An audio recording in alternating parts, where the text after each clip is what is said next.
Episode 3 की starting में हम देखते हैं कि ग्रैंडपा और मिजा बैंक से बाहर आ रहे होते हैं और ग्रैंडपा ने मिजा की सारा कर्जा चुका दिया होता है। तो मिजा उन्हें थैंक यू बोल रही होती है, कहती है कि मैं आपके पैसे धीरे धीरे चुका दूंगी। तो फिर ग्रैंडपा उसे रात को काम करने के लिए मना करते हैं और थैंक यू बोलकर मिजा उन्हें हक कर लेती है। दूसरी तरफ ग्रैंडमा बस से घर जा रही होती है, तभी वो ग्रैंडपा को किसी को हक करते हुए देख लेती है और कहती है कि ये मेरी आंखों ने क्या देखा, और घर जाकर मिस किम को आवाज देने लगती है। तभी वो गोमियोंग आ जाती है और कहती है कि क्या हुआ, आप ऐसे आवाजें क्यों दे रही हैं। तो ग्रैंडमा कहती है कि तुम्हारी सिस्टर इन लॉ कहाँ है, मैंने उसके डैड को अभी बाहर किसी लेडी के साथ देखा हक करते हुए। मैं पक्का तो नहीं बता सकती, पर मुझे इतना पता है कि वो लेडी तुम्हारे डैड से काफी छोटी थी। तो ग्रैंडमा मिस किम को कॉल करने लगती है और गोमियोंग कह रही होती है कि अब क्या होगा। मिस किम और सुयन कॉलेज फ्रेंड होती हैं, तो फिर वो रेस्टोरेंट में रियूनियन के लिए अपनी सभी फ्रेंड्स के साथ लंच करने के लिए आई होती हैं। पहले तो सभी सुयन और उसकी मदर इन लॉ के बारे में बात कर रहे होते हैं कि पहले तो ये दोनों कॉलेज फ्रेंड हुआ करती थी, अब देखो अब दोनों सास बहू बन गई हैं। तभी वह होंगी आ जाती है और मिस किम के बारे में गॉसिप करने लगती है कि मिस किम का तो यूट्रस अपडेट हुआ था, तो वो बेबी कैसे कर सकती हैं। दूसरी लेडी कहने लगती है कि हाँ मुझे भी लगता है, क्योंकि उनके बेटे के कर्ली हेयर है, जरूर उन्होंने उसे गोद लिया होगा। और दूसरी तरफ मिस किम और सोयन खड़ी होकर ये सारी बातें सुन रही होती है और मिस किम ये बातें सुनकर उदास हो जाती है और वहाँ से चली जाती है। और सोयन उन सब पे गुस्सा कर रही होती है कि तुम लोग फ्रेंड्स कहलाने के लायक नहीं हो, और फिर वो मिस किम को दूसरी तरफ टेबल पे ले जाकर उसे समझाने लगती है कि तुम उदास मत हो। और मिस किम कहती है कि मुझे इनसे कोई फर्क नहीं पड़ता, गोपिल सबके बारे में जानता है, बस मुझे ये पता है, बाकी किसी से मुझे फर्क नहीं पड़ता। तो सोयन उससे गोपिल के बारे में पूछती है, तो वो बताती है कि अब वो पहले से ठीक कर रहा है और वो ठीक चल रहा है। और ये सुनकर सोयन काफी खुश होती है और थोड़ी बहुत सैड भी हो जाती है। और दूसरी तरफ वो अपनी मदर इन लॉ के पास पहुंचती है और उन्हें डांटने लगती है, कहती है कि तुम्हें कैसा लगेगा अगर कोई कहे कि जिंदन तुम्हारा बेटा नहीं है, तो फिर तुम्हें कैसा लगेगा। जिस पर होंगी गुस्सा हो जाती है और कहती है कि इस सब में तुम जिंदन को बीच में मत लाओ। तो फिर वो कहती है कि वैसे तुम्हारी बात करने की क्या टोन है, मैं तुम्हारी मदर इन लॉ हूँ। तो फिर वो दोनों लड़ने लगती है और उन दोनों के लड़ने की आवाज बाहर जाने लगती है। तभी वह जिंतक आ जाता है और कहता है कि तुम दोनों ने कैसा शोर मचा रखा है, क्या हुआ। तभी सोयन कहती है कि हनी मैं अब इस औरत के साथ नहीं रह सकती हूँ, ये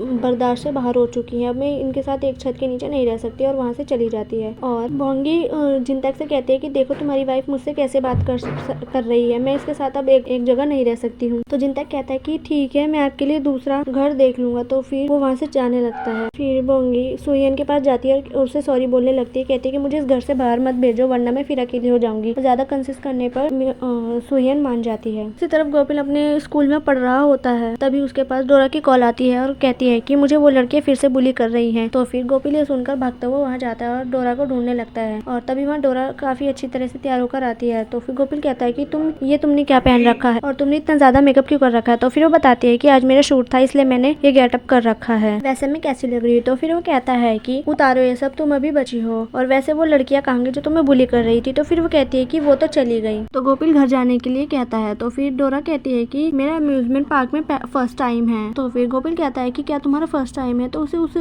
उसके लिए बुरा फील करता है। तो फिर उसके साथ रोलर कोस्टर में राइड करता है और कई सारे झूलों में राइड करता है। फिर वो दोनों वहाँ से जा रहे होते हैं। फिर वो भूत बंगले में जाते हैं जहाँ गोपिल भूतों को देखकर बाहर भाग जाता है और डोरा देखती है कि गोपिल वहाँ नहीं है। और उसके बाद वो कई सारी फोटोज खिंचाते हैं और फिर डोरा गोपिल को किस करने वाली फोटो खिंचवाने रही होती है। तभी गोपिल ये देखकर गुस्सा होकर वहाँ से चला जाता है और फिर बाहर आकर उससे कहता है कि तुमने ये सब झूठ बोला था ना, तुमने झूठ बोला था कि वो लड़कियां तुम्हें बुली कर रही हैं। तो डोरा कहती है कि हाँ मैंने झूठ बोला, क्योंकि मैं बड़ी लगना चाहती थी ताकि आप मुझे लाइक कर सकें, लेकिन फिर भी आप मुझे छोटी बच्ची समझते हैं। और फिर गोपिल वहाँ से जाने लगता है। तो डोरा वहाँ बैठकर रोने लगती है। तो गोपिल उसके पास वापस आता है और उसे उठने के लिए कहता है कि तुम चुप हो जाओ, सभी लोग यहाँ खड़े होकर हमें ही देख रहे हैं। पर डोरा चुप नहीं हो रही होती है। तो फिर गोपिल कहता है कि ठीक है मैं यहाँ से जा रहा हूँ। तो डोरा वहाँ से जल्दी से खड़ी हो जाती है और उसके साथ जाने लगती है। और फिर गोपिल डोरा से कहता है कि तुम मेरी बात ध्यान से सुनो, मैंने प्रॉमिस करा है कि मैं एक अच्छा बेटा बनूंगा और ये साबित करके दिखाऊंगा। क्या तुम मुझे मेरे इस एम से डिस्ट्रैक्ट करना चाहती हो? ऐसे भी अभी तुम छोटी हो, पर जब तुम 20 की हो जाओगी तब हम इसके बारे में बात करेंगे। तो फिर डोरा कहती है कि क्या ऊपर सच में आप फिर मेरे बॉयफ्रेंड बनेंगे? तो फिर वो कुछ नहीं कहता और वहाँ से जाने लगता है। तो फिर डोरा कहती है कि अगर मेरे 20 की होने तक पहले ही आपकी कोई गर्लफ्रेंड बन गई तो क्या मेरा इंतजार करना वेस्ट होगा? आप मुझसे प्रॉमिस करिए मेरे 20 के होने तक आपकी कोई गर्लफ्रेंड नहीं बनेगी। और वो इसका कोई जवाब नहीं देता है और वहाँ से जाने लगता है। नेक्स्ट सीन में हम देखते हैं कि मिस किम आ जाती हैं और उनसे कहती हैं हैं ग्रैंडमा कि तुम अभी तक कहाँ थी और तुम इतनी लेट क्यों आई। तो फिर वो कहती है कि मैं बाहर गई थी। तो फिर वो कहती है कि क्या हुआ, क्या आप मुझे कुछ बताना चाहती है, क्या गोपिल के साथ कुछ हुआ। तो फिर वो कहती है कि नहीं, गोपिल ने तो कुछ नहीं किया, लेकिन इस बार तुम्हारे डैड ने कुछ किया है। और वो बताती है कि तुम्हारे डैड किसी यंग लेडी को डेट कर रहे हैं। ये सुनकर मिस किम गुस्सा हो जाती है और वहाँ से जाने लगती है। तो वो ग्रैंडमा उसे रोककर कहती है कि नहीं, मैं सच बोल रही हूँ, तुम्हारे डैड किसी को डेट कर रहे हैं। फिर मिस किम वहाँ से चली जाती है। दूसरी तरफ मीजा अपने बच्चों को रेस्टोरेंट में लेकर आई होती है और उन्हें मीट खिला रही होती है, क्योंकि उन्होंने बहुत टाइम के बाद मीट खाया था। तो डोरा कहती है कि ये मीट तो काफी एक्सपेंसिव लगता है, आपके पास ये लाने के लिए पैसे कहाँ से आए। तो मीजा कहती है कि हाँ, मुझे एक अच्छी नौकरी मिली है जिसमें मुझे बहुत अच्छी सैलरी मिल रही है। तो फिर डोरा ये सुनकर खुश हो जाती है। उसके बाद वो खाने के बाद घर जाते हैं और ग्रैंडमा बाहर कपड़े उतार रही होती है। तभी मीजा अपने बच्चों को लेकर वहाँ आती है। तो ग्रैंडमा कहती है कि अरे वाह, आज पूरी फैमिली कहाँ से होकर आ रही है, स्मेल से तो लग रहा है कि तुम लोग मीट खाकर आए हो। तो फिर डोजिन कहता है कि हाँ, हम मीट खाकर आए हैं, जो कि काफी एक्सपेंसिव था, और हमारी मॉम ने हमारे लिए नए शूज और कपड़े दिलाए हैं। तो मीजा अपने बच्चों को वहाँ से जाने के लिए कहती है। तो ग्रैंडमा कहती है कि अरे वाह, आज क्या हो गया, आज तो तुमने काफी अच्छी ब्रांडेड जैकेट पहन रखी है, वैसे तुम आज जॉब पर क्यों नहीं गई। तो मीजा कहती है कि मैंने वो जॉब छोड़ दी है, मैं कोई दिन की जॉब ढूंढूंगी। और तो फिर ग्रैंडमा कहती है कि अभी तक तो इसके पास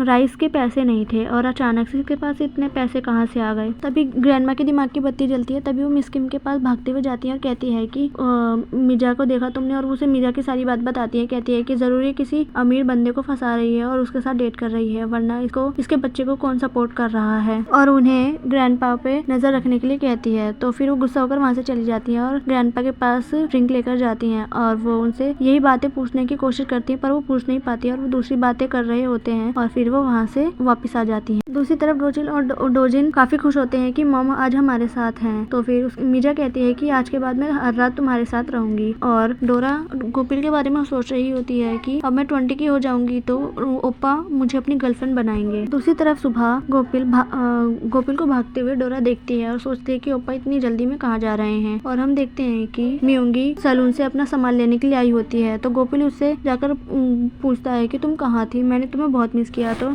मीजा वो भी उससे कहती है कि हाँ, मैंने भी तुम्हें बहुत मिस किया, और कहती है कि लेकिन हम एक साथ नहीं रह सकते हैं। तो गोपिल कहता है कि बस तुम 1 साल का वेट कर लो, मैं जब तक कुछ ना कुछ कर लूंगा। तो फिर वो ठीक है कहती है। तभी वहाँ मियोंगी की आंट आ जाती है और उसे जबरदस्ती गाड़ी में बैठा देती है और उसे वहाँ से भेज देती है। और गोपिल भागते भागते गाड़ी के पीछे भाग रहा होता है और कह रहा होता है कि बस तुम 1 साल वेट करना। और डोरा ये सब देख रही होती है और कहती है कि ओप्पा, आप मेरे साथ ऐसा कैसे कर सकते हैं, अब मैं आपके साथ कोई भी रिलेशनशिप नहीं रखना चाहती हूँ। और दूसरी तरफ ग्रैंडपा विसल बजाते हुए घर के बाहर चले जाते हैं और ये सब ग्रैंडमा और उनकी बेटी भी देख लेती है। फिर ग्रैंडमा ग्रैंडपा का पीछा करती है और दूसरी तरफ मीजा ग्रैंडपा के साथ एक ज्वेलरी शॉप में आती है और वहाँ एक सेट को देखने लगती है। फिर ग्रैंडपा कहते हैं कि चलो मैं यहाँ ये दिला दूँ। तो फिर ग्रैंडमा ये सब देख लेती है और कहती है कि मुझे विश्वास नहीं होता कि ये तो डोरा की मॉम है। और फिर वो अपने जेब में प्रूफ के तौर पर फोटो खींचना चाहती है, पर वो देखने की उनके जेब में फोन नहीं है तो वो भागते हुए फोन लेकर जाती हैं। दूसरी तरफ मिस किम कुछ फ्रूट्स खरीद रही होती है। तभी उनके पास एक लेडी आती है और उनसे कह रही होती है कि मेरी बेटी बैंक में काम करती है और ग्रैंडपा ने $30,000 बैंक से विड्रॉ कराए हैं और डोरा की मॉम को दे दिए हैं। ये सुनकर मिस किम शॉक हो जाती हैं और जाते हुए रास्ते में काफी ज्यादा परेशान हो रही होती हैं। और ग्रैंडमा भागते हुए उनके पास आती है और कहती है कि वो